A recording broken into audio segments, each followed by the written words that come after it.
good news nga balita. Tiaw mo na. Good news na balita pa. Di makaya. Sure, oy. Kisa ni botar ni Senator Bongo. 90% siguro sa naminaw o nagtanaw sa to karon sa Facebook. Good morning, good evening sa itong mga viewers sa Facebook karon. Nakaila or ni botar kay Senator Bongo tungod kay dinhi sa Davao del Sur. Number 1 si Senator Bongo. Nag-number 1 siya diri sa ihap sa iyang pagkasenador. Number 1 siya dinhi sa Davao del Sur.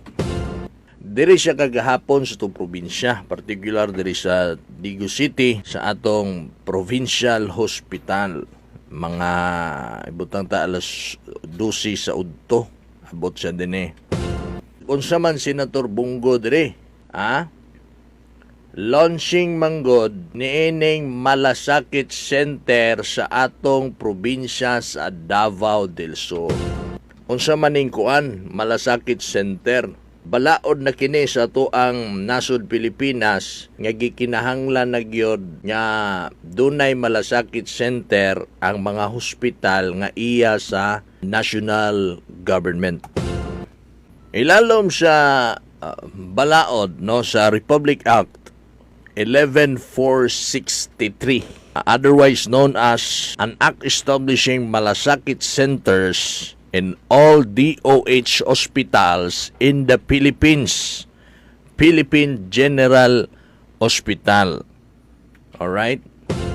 Dini sa to ang probinsya sa Davao del Sur, mga higala. Pagkahibalo ni Gobernador Dodo Cagas nya si Senator Bongo, naghimo ni ining balaod nun, kundiin mga higala nga maduso, mahimong posible kining tanan, kining Malasakit Center sa tanang mga DOH hospitals in the Philippine General Hospital. Wala dayon nagduha-duha si Gobernador Dodo Cagas ug hangyo ang Senator Bongo nga kung mahimo butangan og Malasakit Center ang probinsya sa Davao del Sur para sa mga taga Davao del Sur. Tanang mga pasyente dinha sa atong provincial hospital, kanang mga inpatient o kanang mga outpatient sa atong provincial hospital, pwede kaayong matabangan ni ining Malasakit Center nga naa kanato karon. Good news di man ninyo niha, good news kay ni ato ning pasalamatan kay perting gwapuhan ning programa sa panlawas. Unsa may naa ang Malasakit Center, unsa may pwede natong i-avail din ang naa. Ang Malasakit Center, naa na din ha sa ato ang provincial hospital. Makita na ninyo din ha. Naa din ha ang upat ka mga ahensya sa gobyerno nga pwede natong duulan para in kasog na ay magkasakit sa ato makinahanglan tagtabang medical o financial. Upat ka mga ahensya naa din ha sulod sa Malasakit Center. Unsa man ning mga ahensya? PCSO, DOH, DSWD o PhilHealth. Upat ka mga ahensya. Magunsa man na sila din ha. Mauna nga mga ahensya ang atong duolon. Inig mangayo taog tabang. Ug wala pa na Malasakit Center, unsa may kanang sitwasyon nato din ha kung kita mangayog tabang. Ang kapasidad sa ato provincial hospital nga mo cater og mangayog tabang, kana lang yung kutob sa makaya sa ato ang provincial government mo nang naatay PSWD nga opisina dinha sa ato ang provincial hospital mismo. So pag nay mangayog tabang, naamantay room din ha sa provincial hospital nga PSWD, diha mangayog tabang atong mga kaigsuunan. Mangayo pag yung tagtabang mo, ato pag yung tag PCSO na pod. O sa DOH, asa pa na ni mo adtuon. Uban sa Davao pa ka mo process para mangayo ana. Pero karon mga higala, dinha sa to provincial hospital, naan na ng upat ka mga ahensya sulod anang Malasakit Center. So muna'y ginatawag nga one-stop shop serbisyo para sa medikal, financial o medical assistance. Ang financial assistance, ana, dili na kwarta inyong madawat, ana, ha? Siguro mga guarantee letter, papel lang. Yung mo ipakita nimo kung akay mga bayro nun. Kaya ang tumong yun, ana, mga higala, gawa sa zero billing, nga dili na mahasol, di na mahago ang ato ang mga katawhan sa Davao del Sur o mga Pilipino nga mag-process ana nga mga papeles para makapangayog tabang sa gobyerno. Mao nay pinaka main reason kung anong naay malasakit center dili palisod-lisuron ang mga Pilipino. So good news kayo. Gawas ana mga bay, ang national government magahin pagyod og 3 million sa malasakit center kada bulan. Kung saan man ang 3 million. Kay ang target gyud sa malasakit center nga zero billing gyud ang mga pasyente. Ingon ni Senator Bongo, walay politika, walay pili kini. Ingon po si Gobernador Dudu Cagas, walay pili ni, walay politika ni para ni sa tanang mga taga Davao del Sur, para ni sa tanang mga Pilipino. Unsay qualification para maka-avail ana nga maong programa sa gobyerno dinha sa Malasakit Center, makapangayog tabang. Ang qualification, basta ikaw usa ka Pilipino, pwede ka ana, maka-avail ka din ha. Ipanabi dayon ninyo ni sa inyong mga silingan nga dinhi sa to probinsya sa Davao del Sur, na dinha sa Davao del Sur Provincial Hospital ang atong Malasakit Center. Gibubuan pa nag 3 million kada bulan. Pahurot man na. So pag sa isa ka bulan di pa na mahurot, dili sana sila mo hatag og another 3 million, ipahurot pa man na. So pag ang atong 3 million mahurot og 2 ka bulan, 2 ka bulan pa sila mohatag another 3 million. Pag mahurot na, gipunduhan ka na sa national government og 3 million ang bulan. Kung mahurot og sa kabulan, another 3 million na pod ang atong Malasakit Center. Nindot kaayo. Ikaduha nga nakanindot din ha, kay ang upat ka mga ahensya, take note mo ha, kay para ipanabi ninyo sa inyong mga silingan, sa inyong mga kaparintihan ng taga Davao del Sur. Dali na lang kaayo ang pagpangayo ng tugtabang. Opisina o buhatan sa PCSO, sa DOH, sa PhilHealth, sa DSWD, naa na din ha sulod sa Malasakit Center. Kung nakaadto mo, nakabantay mo sa Malasakit Center sa SPMC, nga nagpila ang mga tao dito, kadaghanan po dito, mga taga Davao del Sur. Mangayog tabang sa one-stop shop nga programa sa pangayog tabang sa gobyerno, ang Malasakit Center nga naa sa Davao City, na sa SPMC.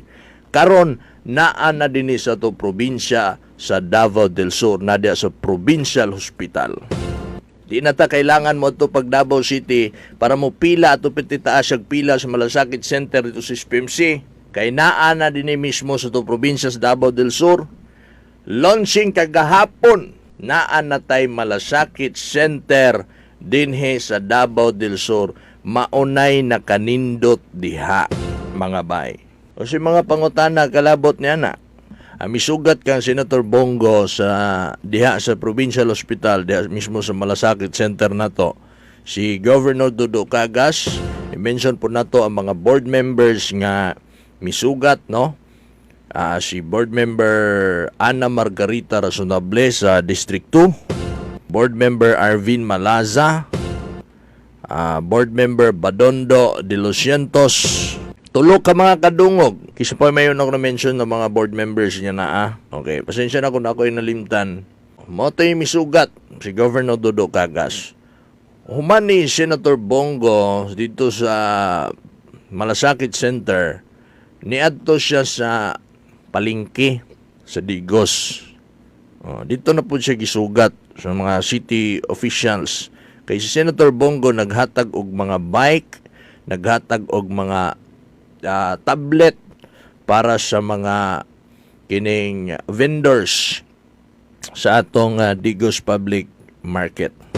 Diha siya na niud to. Okay? So maunay nahitabo kagahapon, ulan-ulan gani. Nautpunta nga okay lang si Senator Bongo. Pasalamatan na to si Senator Bongo ana no kanang iyahang gipanghimo. Kisaragoy senador nga makauna-huna ana. Daghan na kay milabay nga senador. May gani for the first time pinakauna senador nga taga Davao City si Senator Bongo. Unya tungod kay naatay senador nga taga Davao, unya naapag yoy malasakit sa katawhan mo nang Malasakit Center ang iyahang pangalan ana nga bag-ong balaod nga kundiin makatabang sa mga Pilipino.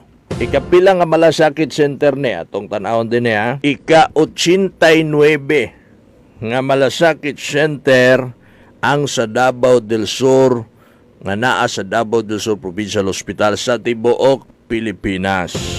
89 na Malasakit Center na napuntahan sa Davao del Sur Provincial Hospital na sa isang bubong na lang ng ospital ang DSWD, DOH, PCSO at PhilHealth. Hindi na kailangan pang sumulat maraming papeles ang mga hihingi ng medikal at pinansyal na tulong dahil isang malasakit form na lang ang kanilang susulatan. Binisita rin ni Kuya Bongo ang mga kababayan natin sa Digo City Public Market para kumustahin ang mga kanilang kalagayan. Game din siyang kumain ng mga paborito niyang pagkain gaya ng street foods. Kanya kumistorya, Bisaya kayong dako. Grabe mo rin yung di senador ba? Inato rin yun kayo. Pasalamatan na to siya. O niya, kini Malasakit Center mga igala nga gitugyan ni Senator Bongo dinis sa probinsya sa Davao del Sur. Ang mga empleyado din ha gikan sa probinsya sa Davao del Sur, no? Ay nag-atiman ana mga unsay mga kailanganon din ha na mao nga buhatan ang provincial government sa Davao del Sur ang mag-atiman din ha. Okay? And of course, dili gyud na langan-langanon din ha sa Malasakit Center tungod kay usa ka papel na lang. Mangayo kag tabang usa ka papel na lang na. Dili na ka mo biyahig layo. Di na ka mo ato sa PCSO. Pagkaugma dito na po ka sa DOH. No, kulang paghihapon kay dako kayo tantag 100,000 ang imuhang kailanganon ato kag PCSO. Nihatag sila. Ugma mo ato na po kog DOH. Ugma mo ato na po kog PhilHealth. Ugma mo ato na po kog DSWD. Ing ana kahasol ang Pilipino pag mangayog tabang. Pero tungod ani Malasakit Center, one-stop shop, usa ka adlaw na lang. Para gani siguro yung adlaw. Usa ka papel na lang ang imong pilapan. Wala na daghang istorya. Kay anang usa ka papel, upat ka ahensya na ang imong makapangayuan nimo og tabang diha. Paitan 100,000 limbawa. Si PCSO mohatag aning kantidara. Si DSWD mohatag. Si PhilHealth mohatag. DOH mohatag. Upat ka mga ahensya imong giadto ang Malasakit Center hangtod sa masiro billing ka. Iyaw mo na maayong balita mga suking tigpaminaw. Maunay na hitabo kagahapon sa launching sa Malasakit Center mismo naa si Senator Bongo.